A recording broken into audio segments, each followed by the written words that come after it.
Hello दोस्तों, 24 जनवरी 2023 को market में एक रिपोर्ट आती है।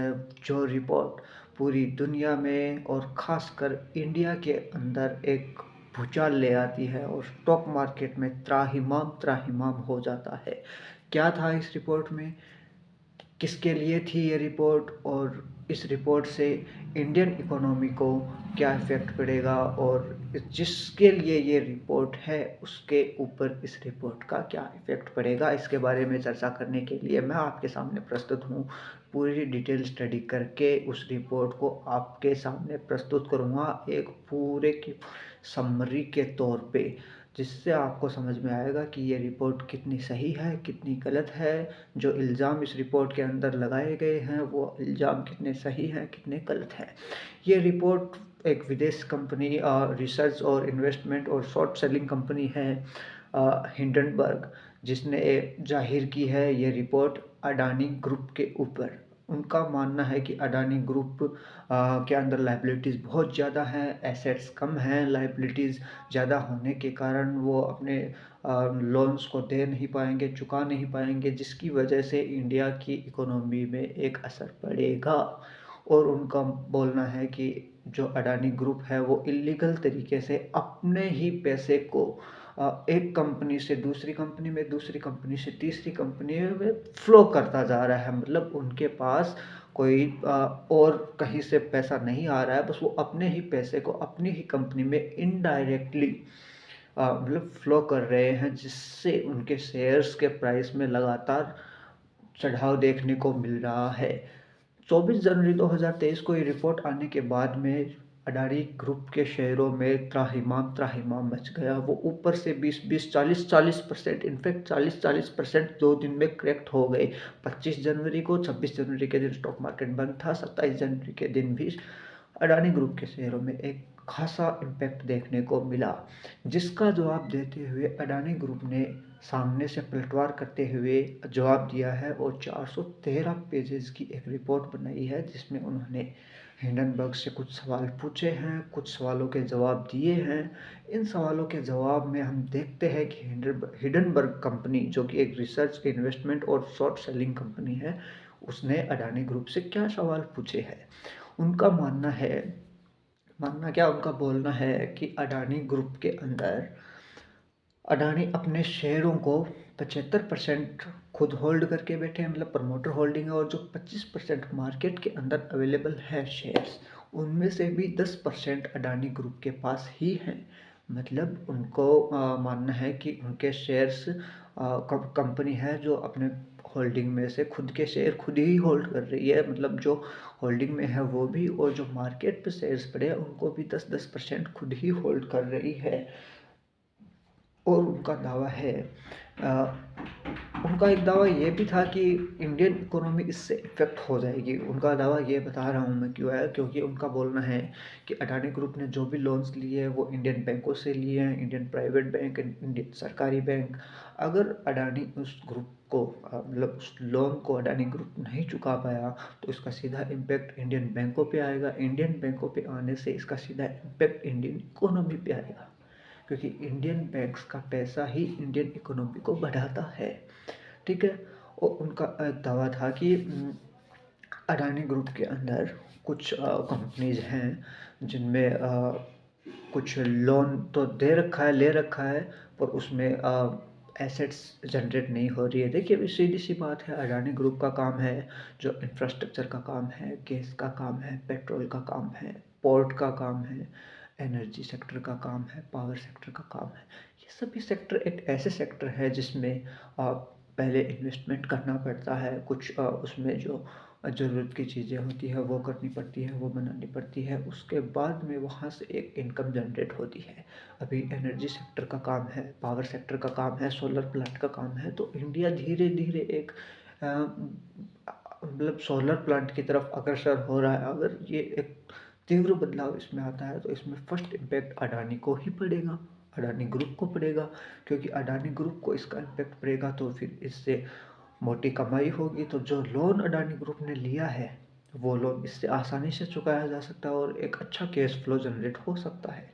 तो इससे मुझे कोई कमाई मतलब कमी दिख नहीं रही है। और दूसरा इंफ्रास्ट्रक्चर के सेक्टर में, इंफ्रास्ट्रक्चर में क्या-क्या आता है? सड़कें आती है, रेलगाड़ी आती है और हवाई जहाज़ के लिए जो रनवे बनाया जाता है वो आता है। और इन सब को बनाने के लिए सीमेंट सेक्टर चाहिए होता है, क्योंकि सीमेंट लगेगी, बजरी लगेगी, कंक्रीट लगेगी। अडानी ग्रुप का इन सब में भी है। एसीसी सीमेंट है वो अडानी ग्रुप का है, अंबुजा सीमेंट है वो अडानी ग्रुप का है। तो जाहिर सी बात है इंफ्रास्ट्रक्चर का जैसे जैसे डेवलपमेंट होगा, जैसे जैसे काम होगा, तो उसको बनाने के लिए तो पहले कंपनी को लोन लेना पड़ेगा। जाहिर सी बात है, इसमें कोई दोहराई की बात नहीं है, कंपनी को लोन लेना पड़ेगा। जब वो तैयार हो जाएगा, उससे इनकम जनरेट होगी, तो वो इनकम जनरेट होने के बाद में कंपनी आसानी से अपने लोन को चुका सकती है। और ये मेरा मानना है कि इंफ्रास्ट्रक्चर का काम, पावर का काम, एनर्जी का काम, ये फर्स्ट टाइम मतलब वन टाइम इन्वेस्टमेंट है। मतलब इसमें फिर ज़्यादा इन्वेस्टमेंट करने की ज़रूरत नहीं है। अब जैसे एक सड़क है, तो दिल्ली टू मुंबई जो भी है, उसको बनाने के लिए तो पहले काम करना पड़ेगा। अब जब वो मतलब सड़क तैयार हो जाएगी, तो फिर उसमें कोई इन्वेस्टमेंट इतना ज़्यादा नहीं है। कैसे नहीं है? क्योंकि वो रोड तैयार हो गई है, अब वो पूरी तो एक साथ फूटेगी नहीं, जाएगी नहीं, थोड़ी थोड़ी फूटेगी। तो उसमें थोड़ा थोड़ा इतना पैसा तो जाहिर सी बात है कंपनी के पास मिल ही जाएगा कि वो छोटे छोटे गड्ढों को भरने के लिए काम कर सकती है। उसके लिए उसको लोन लेने की ज़रूरत नहीं है। तो इस पूरी रिपोर्ट में देखा जाए तो ऐसा कुछ खास है नहीं। 70 to 75% इस रिपोर्ट ने सिर्फ वही क्वेश्चंस उठाए हैं जो मार्केट में ऑलरेडी चल रहे थे, जो ऑलरेडी अडानी ग्रुप से पूछे गए थे।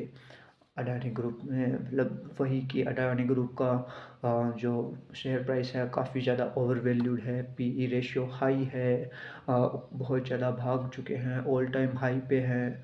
और यही सब, बस यही सब इस रिपोर्ट में था। मुझे लगता है कि इस रिपोर्ट का शॉर्ट टर्म में एक दो दिन तक कुछ इम्पेक्ट अडानी ग्रुप पे रह सकता है। लॉन्ग टर्म में इसका मेरे हिसाब से, और इस रिपोर्ट को पूरा पढ़ने के बाद में मुझे लगता है कि इस रिपोर्ट से अडानी ग्रुप के ऊपर ज़्यादा इम्पेक्ट नहीं आएगा। और रिपोर्ट बनाना कोई बड़ी बात नहीं है। हिंडनबर्ग ने बोला है कि उन्होंने इस रिपोर्ट को 2 साल की कड़ी मेहनत से बनाया है। वहीं पे अडानी ग्रुप ने जो सामने से जो रिपोर्ट दी है वो 413 पेज की है, और उनकी रिपोर्ट है जो 178 पेज की है। मतलब उनसे डबल पेज की इन्होंने एक रिपोर्ट दी है, वो भी मात्र में 2 दिन में। 2 दिन कहने को हो सकते हैं, क्योंकि 24 जनवरी को रिपोर्ट आई और उन्होंने 26 जनवरी, 27 जनवरी को ये रिपोर्ट सामने से दे दी थी। तो मतलब 1 डेढ़ दिन के अंदर उन्होंने 413 पेज की एक रिपोर्ट बना के दी है, जिसमें उन्होंने सामने से भी सवाल पूछे हैं। और जो हिंडनबर्ग कंपनी रिसर्च और शॉर्ट सेलिंग इन्वेस्टमेंट कंपनी है, उन्होंने जो सवाल पूछे उन सवालों के कुछ जवाब दिए हैं। तो रिपोर्ट में ऐसा कुछ नहीं है कि उन्होंने 2 साल लगाए हैं, तो हम मान सकते हैं कि वो 2 साल की रिपोर्ट थी। 2 साल की रिपोर्ट कुछ नहीं थी। इस पूरी रिपोर्ट को देखा जाए, गौर से देखा जाए, समझा जाए, तो ऐसा समझने में आता है कि ये एक पूरा एक षड्यंत्र है अडानी ग्रुप के खिलाफ, मायाजाल है, साजिश है। क्योंकि देखिए जाहिर सी बात है, जब कोई इंडियन आदमी दुनिया का सबसे मतलब तीसरे नंबर पे रिचेस्ट आदमी बन जाएगा, तो बाकी देश हैं वो आराम से तो बैठने वाले हैं नहीं, उनको कुछ ना कुछ तो करना है। अ, चाइना रहा, अमेरिका रहा, पाकिस्तान पाकिस्तान से तो वैसे भी नहीं होगा, पर वो थर्ड पार्टी के थ्रू ऐसा करवा सकता है। इतना उसकी कैपेबिलिटी मैं समझ सकता हूँ कि होगी। अभी उसकी जो भी सिचुएशन है वो अलग है, उसको हम छोड़ देते हैं। और साजिश एक तौर पे यही भी लग रही है, क्योंकि इसी टाइम पे अडानी का एफपीओ आने वाला था 20,000 करोड़ का। इसी टाइम पे अडानी इंडिया अपने इंडियन का यूनियन बजट आने वाला था। तो इन दोनों को इम्पेक्ट करने के लिए ये रिपोर्ट तैयार की गई और इसी टाइम पे लाई गई, ताकि स्टॉक मार्केट करेक्ट हो जाए और अडानी के मतलब अडानी का जो एफपीओ आ रहा है उस पर इम्पेक्ट पड़े और इंडियन बजट पे इम्पेक्ट पड़े। और जो इसीलिए उन्होंने इंडियन इकोनॉमी को टारगेट किया है इस रिपोर्ट के अंदर, ताकि इंडियन इकोनॉमी को टारगेट किया जाएगा तो जाहिर सी बात है उसका इम्पेक्ट इंडियन बजट पे ज़रूर पड़ेगा। इंडियन बजट पे पड़ेगा, अडानी ग्रुप पे पड़ेगा। जाहिर सी बात है, एशिया के सबसे रिचेस्ट पर्सन है, वर्ल्ड के तीसरे नंबर के रिचेस्ट पर्सन है, तो उनका मतलब ये साजिश करना भी एक मेरे को लगता है कि ये साजिश ही थी। ऐसी ही साजिश अपने धीरू भाई अंबानी पे एक टाइम पे की गई थी, जब वो अ, तेज़ी से ग्रो कर रहे थे। रिलायंस इंडस्ट्रीज़ के ऊपर एक कंपनी थी, उन्होंने भी कुछ सिमिलर आरोप लगाए थे, पर धीरू भाई अंबानी ने जवाबी कार्रवाई करते हुए उस कंपनी पे मतलब केस किया और वो केस चला और धीरू भाई अंबानी वो केस जीते। ऐसा ही कुछ अभी अपने अडानी भाई कर रहे हैं कि उन्होंने भी अपने सामने से एक केस फाइल किया है। वो केस चलेगा, देखते हैं तो कौन जीतता है। जो भी केस जीतेगा उसी की तरफ इम्पेक्ट आएगा। तो देखते हैं, समझते हैं क्या होता है क्या होता है। चलिए, थैंक यू, धन्यवाद।